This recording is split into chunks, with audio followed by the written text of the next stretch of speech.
First thing they noticed was what wasn't there. No blood. The bull lay on its side in the high desert of Harney County, untouched by predators, untouched by time. Its tongue had been removed, its organs surgically taken, and yet there were no tracks, no footprints, no tire marks. Nothing in or out. As if whatever did this never touched the ground at all. This isn't just a story from decades ago. It's happening right now in Eastern Oregon. Welcome to Twisted Mysteries. I'm your host, Justin Droke. Let's get into today's story.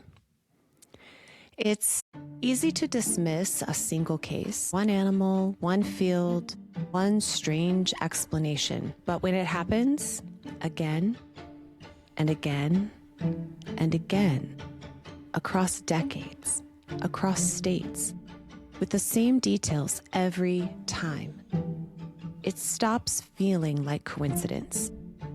To understand what's happening in Eastern Oregon today, you have to look at two timelines unfolding side by side. The first begins in 2019 in the remote stretches of Harney County, located in Eastern Oregon. Now, in Oregon, beef is the leading agricultural commodity. It contributes approximately $1 billion to the nation's overall $83 billion cattle industry. Each cow can be valued between $7,000 and $10,000. And these ranchers live and breathe for the well-being of their animals. This is their livelihood, sure, but it's more than that. I've lived in Eastern Oregon my entire life. I have friends and family that have raised animals on their farms and ranches. They all have a profound respect for these animals. When one or many of them die, it is personal. In the Silvies Valley, which is about 150,000 acres of land, ranchers started reporting something unusual. In 2019, multiple bulls were found dead, with no signs of struggle, no visible blood. In fact, the animals had no blood present in or around their bodies. The injuries were specific. Tongues removed, reproductive organs taken. Cuts described as clean, almost surgical. Investigators were brought out and searched the surrounding land for any trace of what could have happened.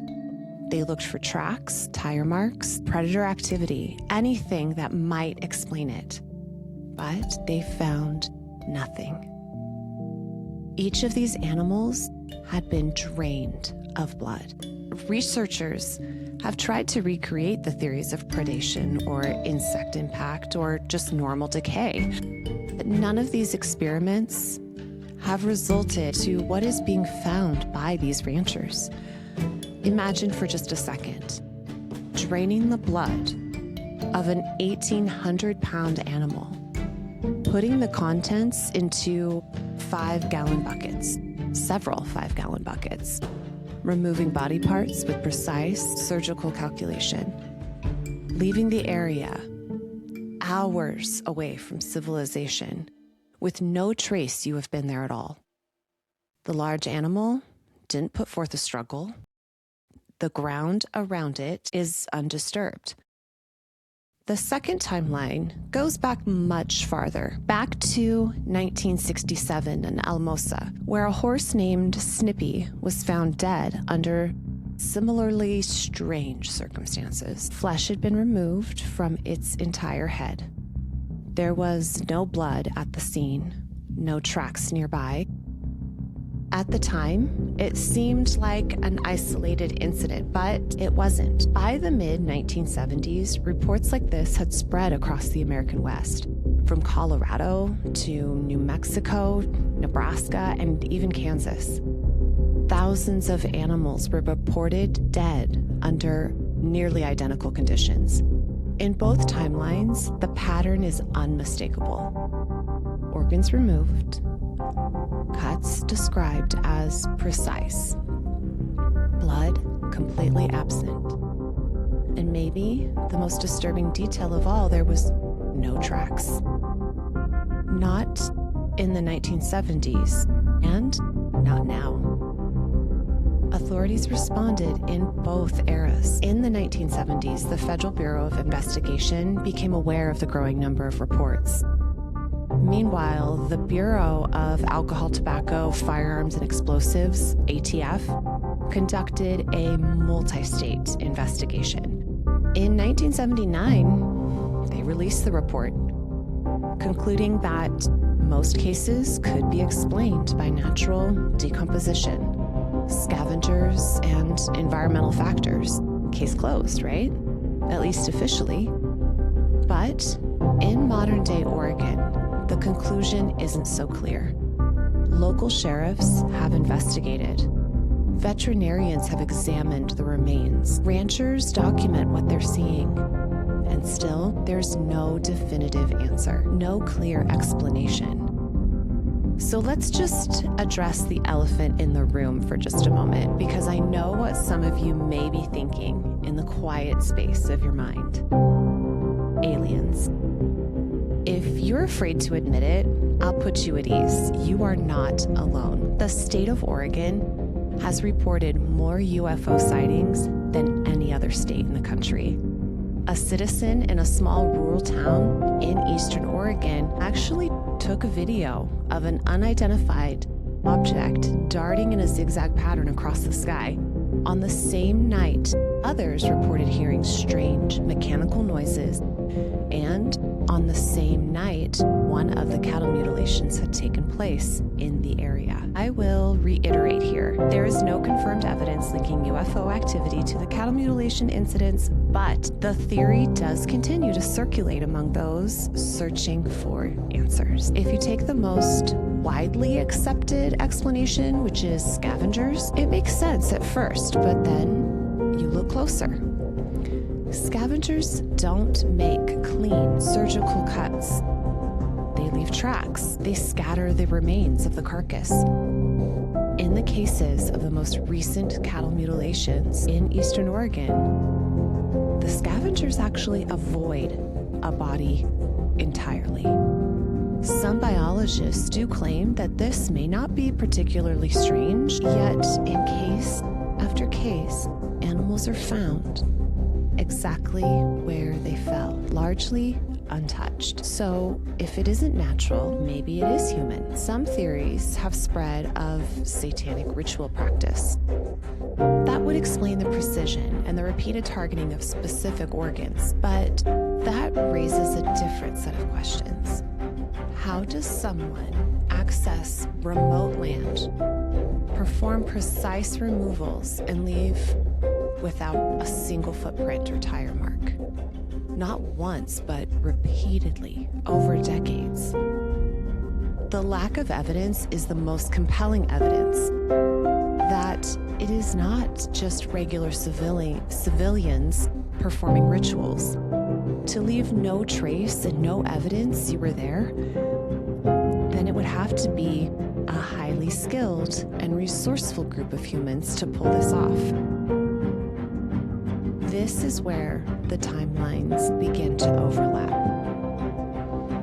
In the 1970s, the United States was grappling with the revelation of secret government programs like MKUltra, proof that experimentation could and did happen quietly without public knowledge. So when cattle began appearing altered, inconsistent, methodical ways, some people didn't see randomness. They saw intent. They saw a process.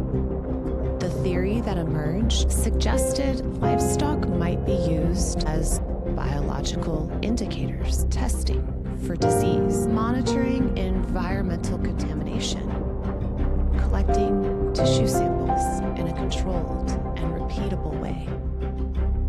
The precision of the cuts, the consistency of the organs removed.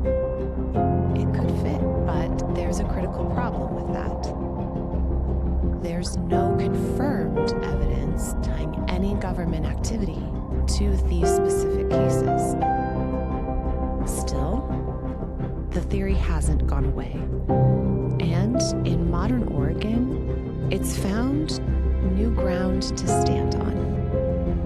Near the small town of Arlington sits the Chemical Waste Management Arlington facility. This is one of the largest hazardous waste landfills in the region. It stores industrial waste, receives materials from multiple states, and it operates under strict regulation.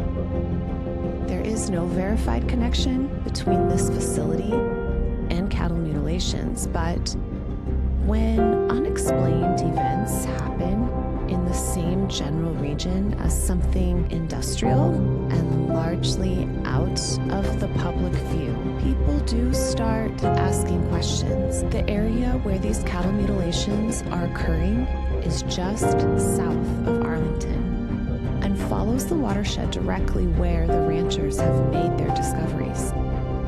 There's an author, Chris O'Brien, who wrote the book Stalking the Herd, Unraveling the Cattle Mutilation Mystery. And this book sheds light on the thousands of investigations he has done with law enforcement, ex-military, and ranchers for over 30 years. His theories largely center around government involvement. In his findings, all of the reported cattle mutilations have occurred in close proximity to active military sites or decommissioned military bases. But why? Why would the United States government feel the need to mutilate cattle? Chris suggests that there have been about 400 helicopter sightings near and at the same time as the mutilations have occurred. He further claims that our government has reason to be afraid of radiation contamination in the groundwater and our food supply. Since the atomic age began, the government has reportedly tested livestock for radiation levels, even purchasing cattle in the 1940s to study the effects of radiation on those cattle after nuclear testing. An episode on a show, Expedition X, also uncovered an abandoned Air Force base just outside of Burns, Oregon, very close to where cattle mutilations have been investigated. Still, there's been no formal connections made to cattle mutilations and the government. This is just another theory that has been up for debate for decades. Whether you look at the 1970s or today, every explanation runs into the same wall. Why these specific organs? Why is there no blood? Why are there no tracks? And why does it keep happening? You can believe it's natural. You can believe it's human. You can believe it's something we don't fully understand yet. And each explanation gets you part of the way there, but none of them get you all the way. In the fields of Eastern Oregon and decades earlier across the American West, something has been happening. Quietly, repeatedly, and without explanation. It's been investigated, documented, and debated, and still remains unresolved. Not because no one has looked into it, but because no matter where you start, you end up in the same place. We just don't know. That's going to do it for today. I would love to hear your thoughts on this. Please leave a comment below and tell me which theory you're leaning into.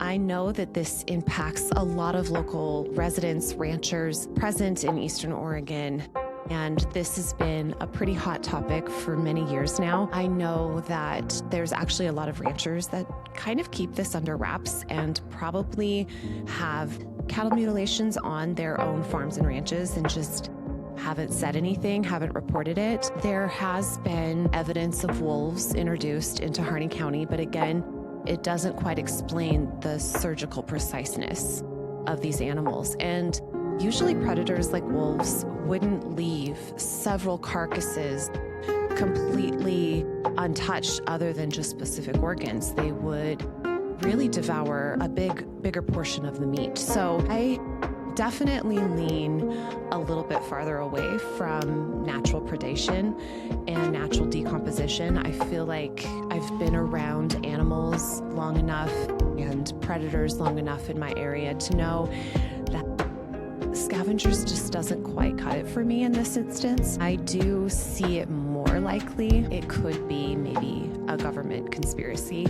I do like the idea of that. I don't know what my hesitation is with alien and UFO, particularly because I feel like the selection of specific animals, it's not a variety of different kinds of animals.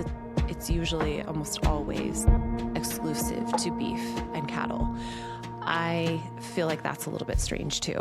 If this was just a natural phenomenon where animals are just dying from poisons or toxins and then naturally decomposing in a way where the hide is stretched to make it seem like it could be a surgical mark made on the body, I feel like it wouldn't be so exclusive to just cattle unless you were looking for something very specific. So again, please let me know what you lean towards as far as your conspiracy into this issue. I know that this actually does personally affect a lot of people in our country, especially here in Eastern Oregon. And I think it's been something that a lot of people don't want to talk about because it's just so unexplainable. And it's hard not to talk about it without sounding like a complete crazy person. So this is a good space to talk about that. So if you have something to say or you have comments that you'd like to make about what you know, or maybe you have a completely different theory that wasn't even touched on in the episode, I would love to hear it. If you would like to subscribe or follow my Instagram,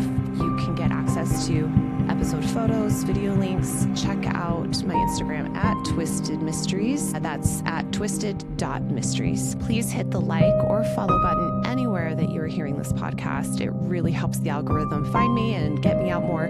Also, share this podcast with anyone you know who also loves all things twisted and mysterious. Subscribe to my YouTube channel. You can find me at Twisted Mysteries 26.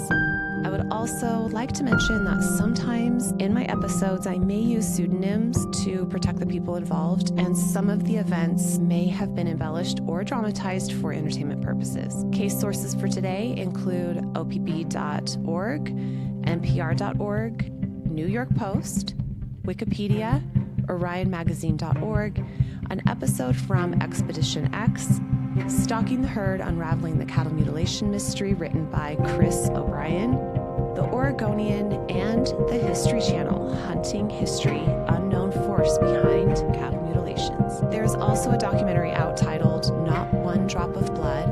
I will put the website in the description. It is notone-dropofblood.com. There were some recent screenings to this documentary in the beginning of April, one locally here at the Eastern Oregon University. If you saw that screening, please let me know in the comments. I was unable to watch. Definitely keep an eye out for this documentary. It looks amazing. Thank you again for supporting this podcast. Until next time, stay twisted.